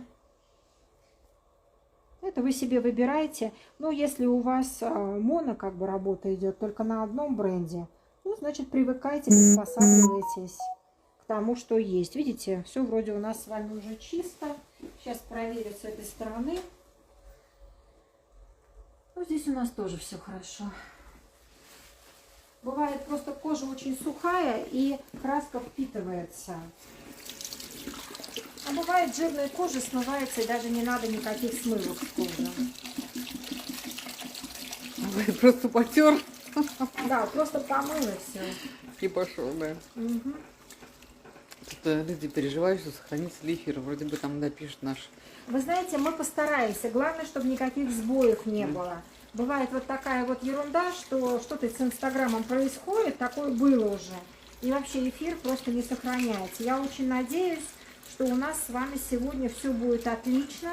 И мы с вами завершим эфир с победой. Так, значит, мы с вами моем. Шампунь у нас, как правило, в каждом бренде свой. Либо вы моете шампунем для окрашенных волос, либо шампунь-стабилизатор. Почему стабилизатор, да? Лена, ты знаешь, почему стабилизатор? Да.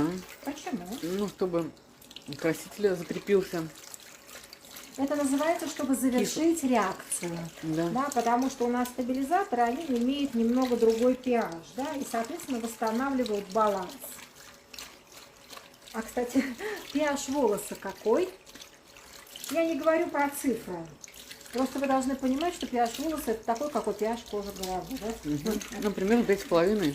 Вот, я говорю к тому, что у нас бывает кожа жирная, бывает менее жирная. От этого зависит. Шампунь, который я говорила, либо для окрашенных, используйте либо шампунь-стабилизатор, что вам нравится. Вы сначала хорошо смываете краситель, а затем уже мы с вами... Кстати, вы, когда будете работать на красителе на каком-то, то есть определенные условия по смыванию красителей. У бренда, у каждого. Некоторые красители смываются дважды, некоторые красители смываются один раз. Поэтому вы должны четко спросить у технолога, да, потому что инструкцию вам прочитать будет негде, как смывается краситель. Положи голову. Угу. Не поднимай. Все аккуратненько здесь хорошо смываем. И сейчас посмотрим, как же у нас все это прокрасилось.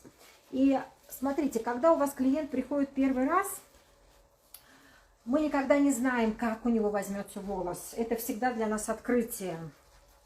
Вот. И, соответственно, мы всегда предупреждаем клиента о том, что это знакомство. Знакомство вас с волосами клиента и клиента с вами. Поэтому, когда вы прокрашиваете, вы смотрите потом на полотно, заводите карточку клиента.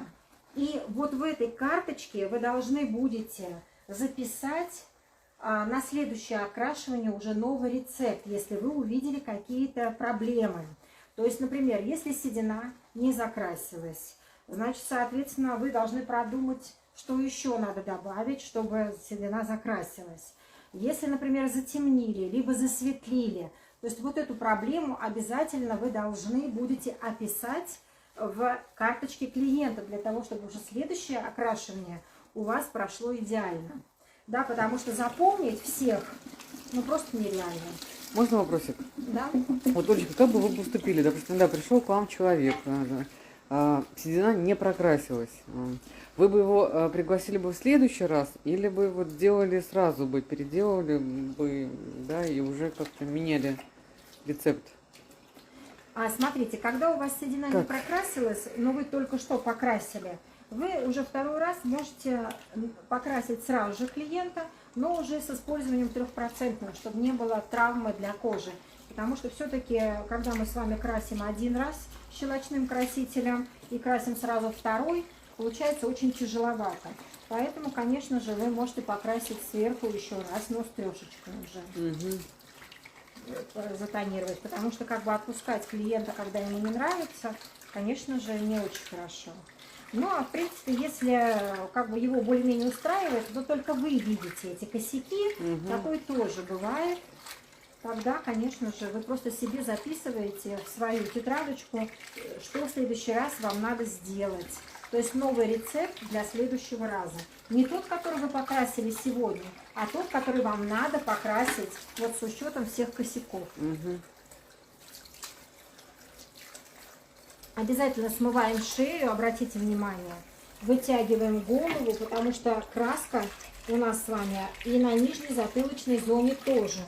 Чтобы клиент потом не чесался, да, и одежда не испачкала краску одежды, наоборот. Краской Не пачкал, одежды. короче, мастера своих Вы глаз. знаете, да, я уже заговорилась, много, видите, говорю. Так, и после этого мы с вами берем стабилизатор. Опять же, смотрите, либо шампунь у вас, либо у вас стабилизатор-кондиционер, поэтому вы уже просто берете то, что есть. Вам я уже озвучила для чего. Наносим его, стабилизатор. Как правило, там время выдержки какое-то небольшое есть. Смотрите по инструкции. И сейчас уже мы с вами завершаем наш процесс. И пойдем разбирать стрижку, что мы будем делать.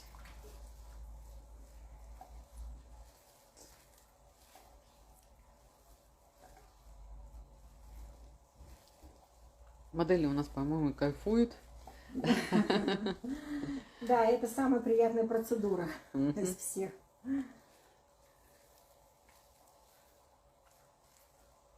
Ну все, хорошо у нас с вами. Можно я с вами рядом полежу? Ну, у меня только две руки, простите. Очень жаль, очень-очень жаль.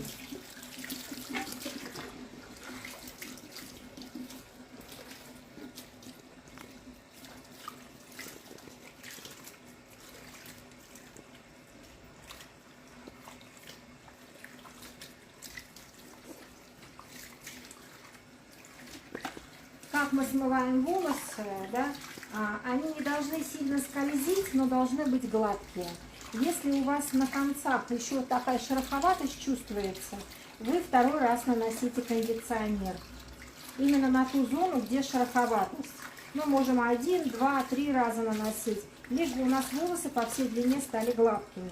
То есть кондиционер, правильное нанесение его именно до гладкости.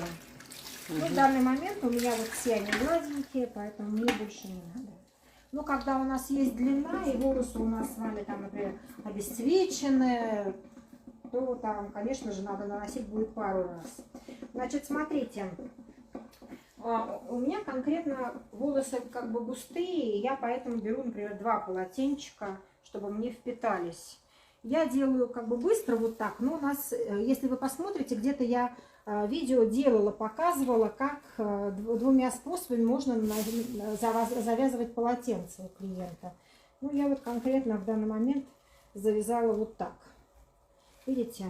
Поэтому мы аккуратно поднимаем голову, потому что человек засыпает, расслабляется, и шея затекает. Поэтому вы помогаете. Человек проснулся.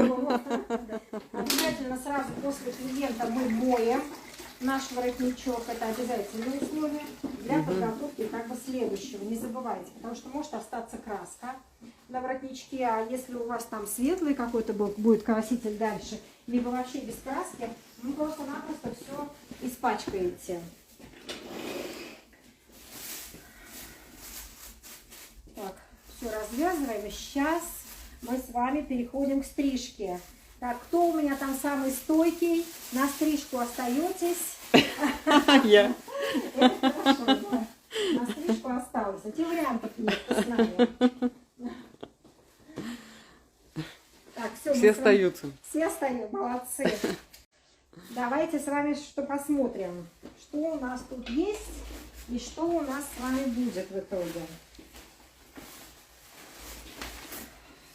Отделим. Модель тоже на стрижку остается. Да, модель уже не сбежит. Видите, я уже Да, все ее привязала, да, завязала. Вариантов у нее нет. Ну вот давайте посмотрим в мокром виде. В мокром виде вроде как все хорошо, да? Но вы не забывайте, что в сухом виде седина начинает бликовать. Не в мокром. В мокром у нас всегда все ровненько. Так что увидим. Как говорится, результат скоро ждем. Давайте с вами сейчас оговорим с вами нашу стрижку. А после, конечно же, Вы помните, я делала у меня 7, потому что у лица светлей. Я не ориентировалась на затылок, я ориентировалась у лица.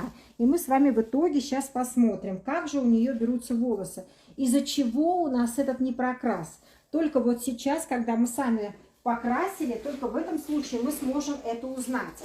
Это реально так, это не волшебство. То есть я действительно так работаю. Потому что мы не можем предугадать, что у клиента, понимаете? Это действительно так. Какие бы формулы мы с вами не составляли, мы можем точную формулу составить только после того, когда уже попробуем. Это вы тоже должны четко понимать. Кстати, Олечка, скажите, а вот, допустим, срок годности красителя влияет на его свойства? Там, допустим, если вот только вот он буквально там закончился, ну, как-то мало ли. Ну, если честно, там еще месяца 3 можно пользоваться, когда закончился. Там не влияет на это. Но вообще краситель имеет долгий срок, как правило, там 3-5 лет. Угу. Поэтому там, я думаю, что за это время он не ослабевает. Нет, еще месяца 3 после можно пользоваться. Но больше уже не нужно. Он теряет какое-то свое свойство, но это уже на химическом уровне. Но заодно, когда я вот это делаю, вы видите, как у нас красиво покрасились волосы. Да. И бабушка превращается в девушку. Тряхани, да, головой, чтобы все видели. Вот смотрите, у нас стрижка, Супер она вообще. не имеет укладки, видите? И она ложится очень достойно. Так что еще раз вам всем напомню, что есть GET-курс, есть я, которая провожу индивидуальные занятия, не групповые, простите, но иногда собираю мастер-классы. Поэтому какие у вас есть пожелания, запросы, мне пишите. Я постараюсь быть очень активной, отвечать на ваши вопросы. Всех я вас, конечно же, люблю. И я с вами на сегодня прощаюсь. Результат покажи со всех сторон нам, Леночка. Вот она может, да. Тряхани, оставь. Остановись. Видите, все рассыпается прям четко, четко, четко. Опустись пониже, чтобы это было видно сбоку линия, да? И вот наш результат. Вообще супер. Вот, Да, если шикарно. учесть, что да, сейчас в данный момент она тряханула головой, я раздула феном и ничего больше. Да. Все было перед вами, все было по правде. Все. Всем пока. Спасибо.